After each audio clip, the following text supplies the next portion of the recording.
All right, so hello everybody, welcome. This is Doyle Buehler, and today on part 3 of the digital expedition force micro-learning session, I'm going to be talking about a few things coming up: inflection points, competencies, skills that you need to know, three critical things, talking a bit more about the digital expedition, and the new role of the CEO and what they need to do. So, if you've got any questions, please type them in the box. I'll try to answer them as quickly as possible. And first, I just want to connect. As we get into this, I'll connect my notes, and then we'll be good to go.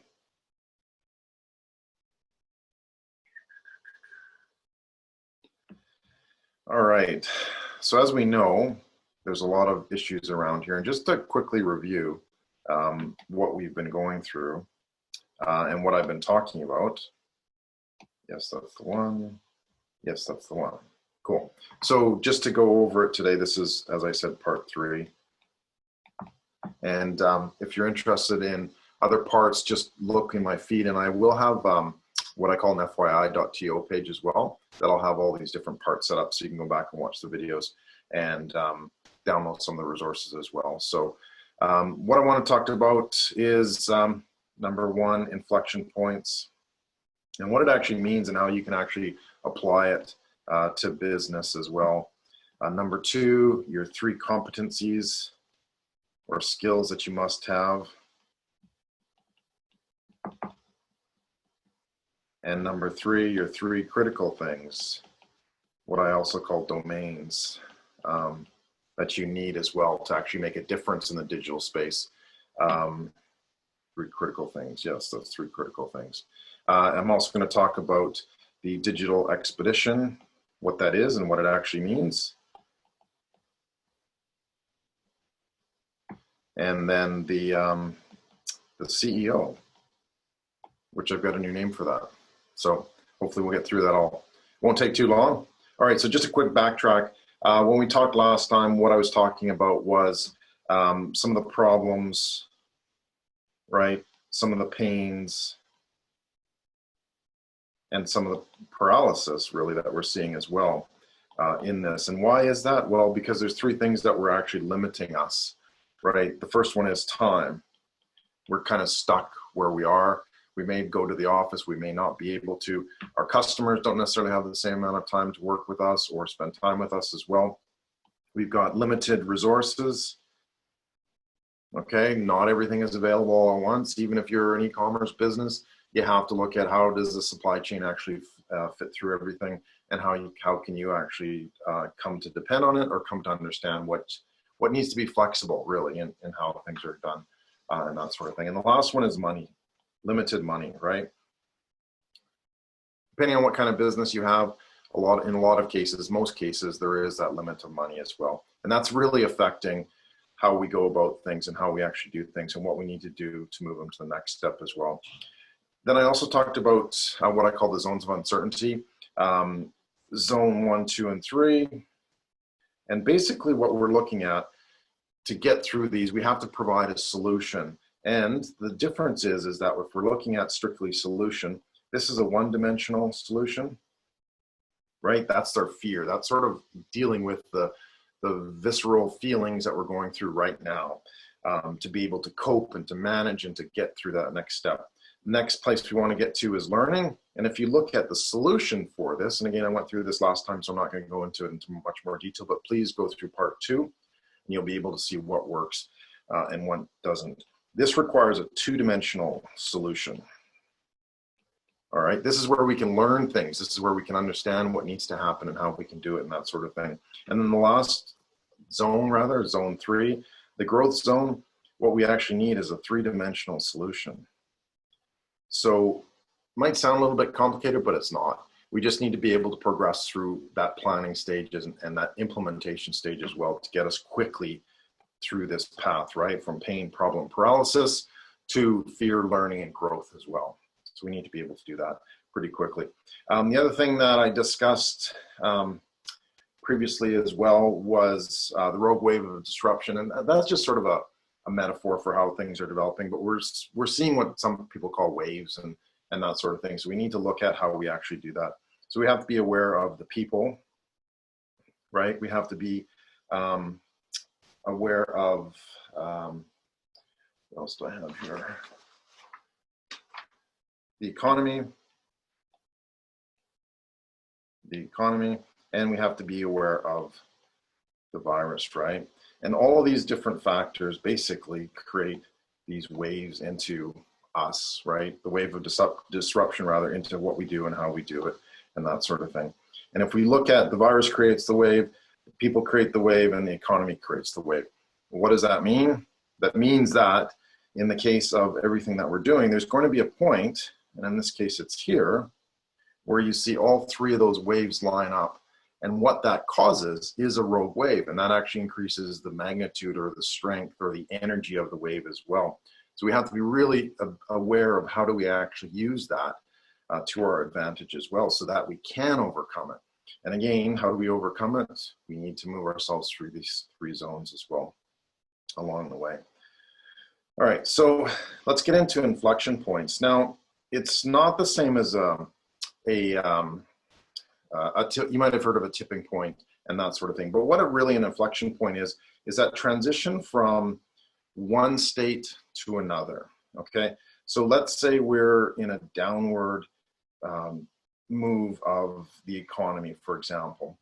We decide at any time, you as the business owner, you as the CEO, have to decide at some point, are we going to actually continue? And you can actually create that inflection point, right? That's what that is. Now, the interesting thing is, as we've seen throughout this whole COVID chaos, we've seen them talk about the graphs, right? And typically they go up like this. It's an exponential curve, right? The interesting thing is that at any point in time, a country in this case, an economy, a global economy, can decide we're going to do something here to be able to create that inflection point. And what does that inflection point do? It moves the curve in a different direction. We could also do something up here. And guess what? If we created an inflection point there, we're still making progress, but we're a little bit late. So the point is that we need to decide where exactly are we creating that inflection point. And to me, really what that is, it's just a simple action that we're taking. It's a simple concept that says we need to do something now, right? We need to do something here before we get to here. Otherwise, we're going to be in the, let's do that color code. We're going to be in the red zone if we wait. So we have to decide what exactly it is that we need and how exactly we're going to actually be able to do it going forward as well. So it's very important that we look at it. How can we affect that? So if the economy is moving down, where do we decide to actually move?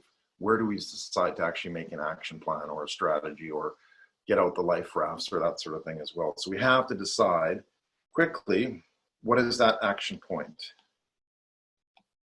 And where are we going to put things in place? And when are we going to put things in place as well? So it's really important that we kind of understand that we can create that change. We can create that momentum that moves us forward as well.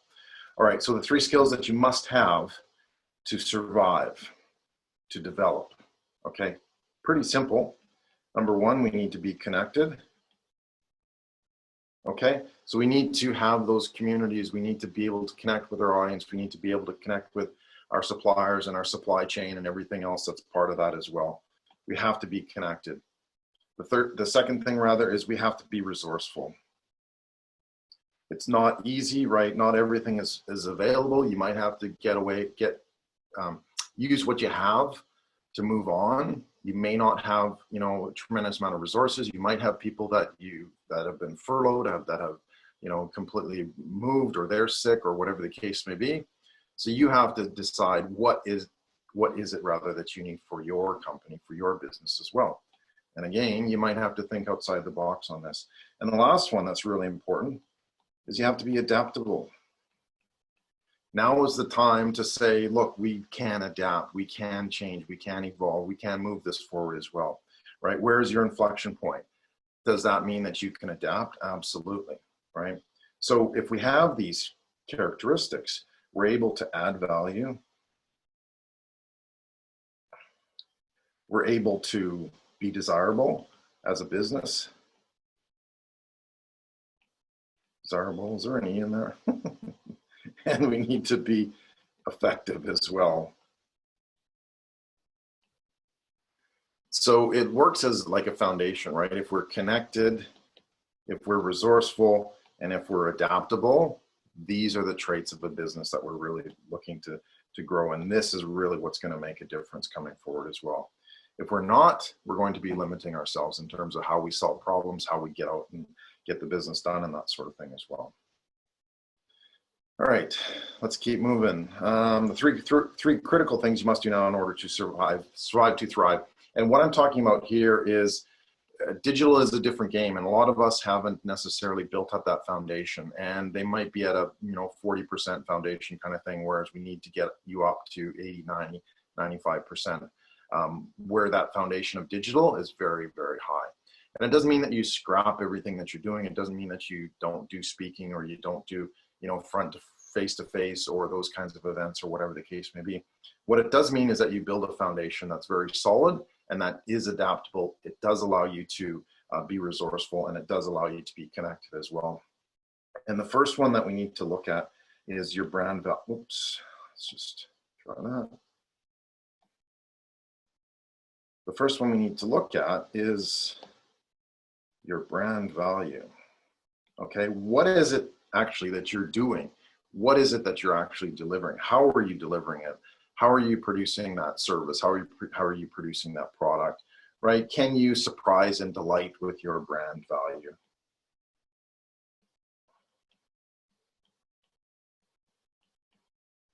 All right, and the second one that we need to look at is an experience. But it's not just an experience, right? It's something that, what remarkable digital experience are you able to create?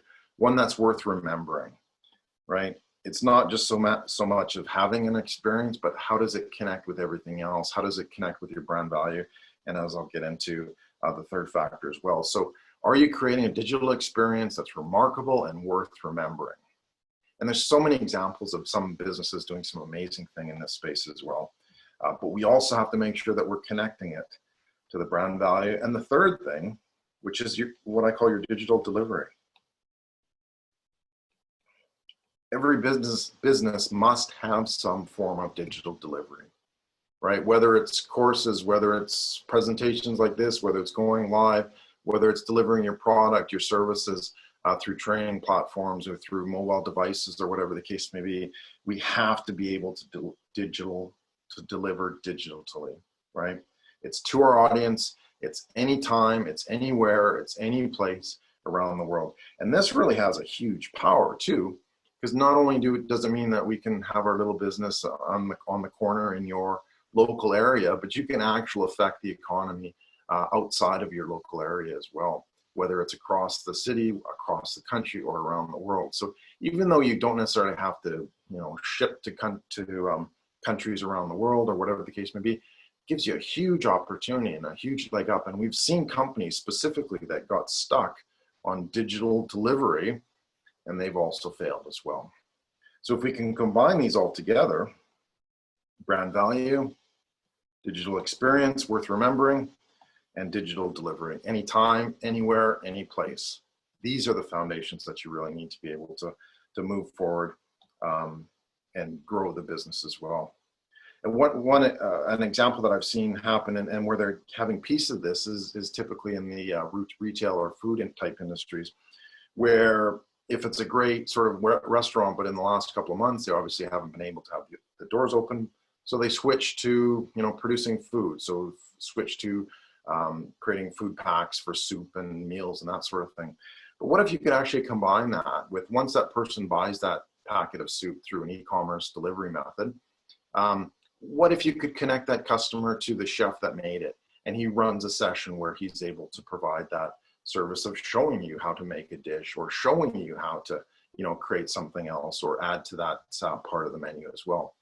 That's an experience worth remembering. And that's one that you're going to go back and go, yeah, I want more of that, right? The soup is good, but the way they gave it to me, that experience that they created for it, was magnificent. And that's what we need to look at.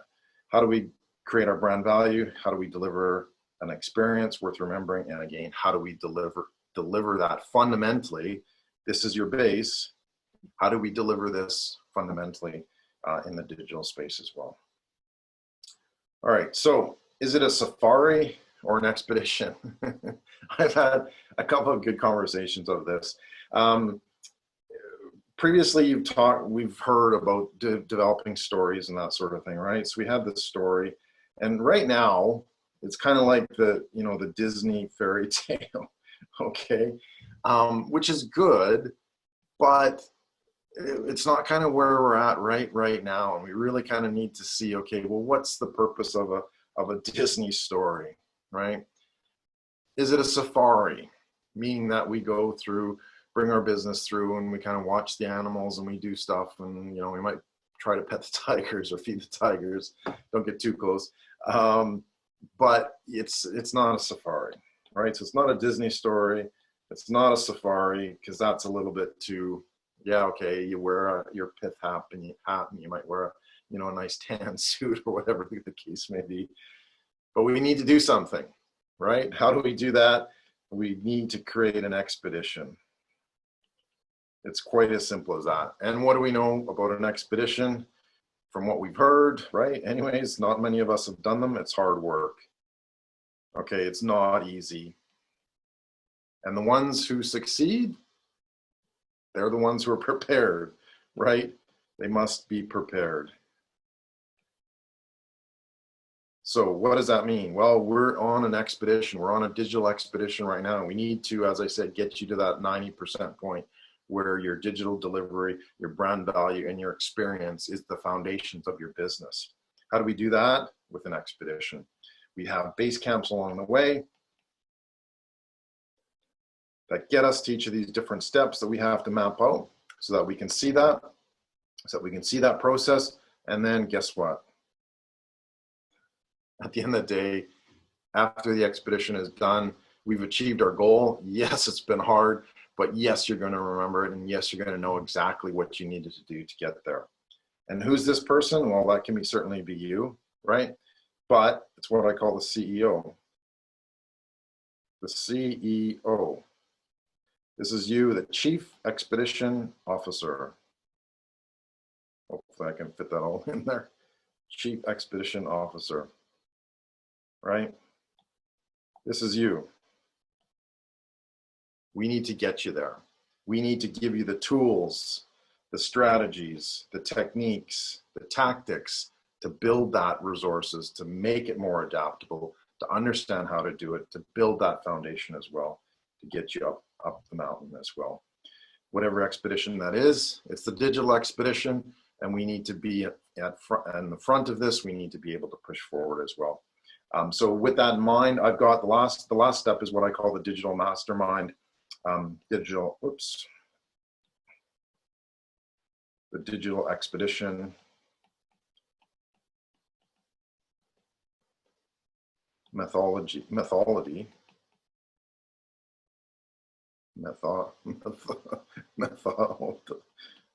My tongue's tied. Methodology. There we go.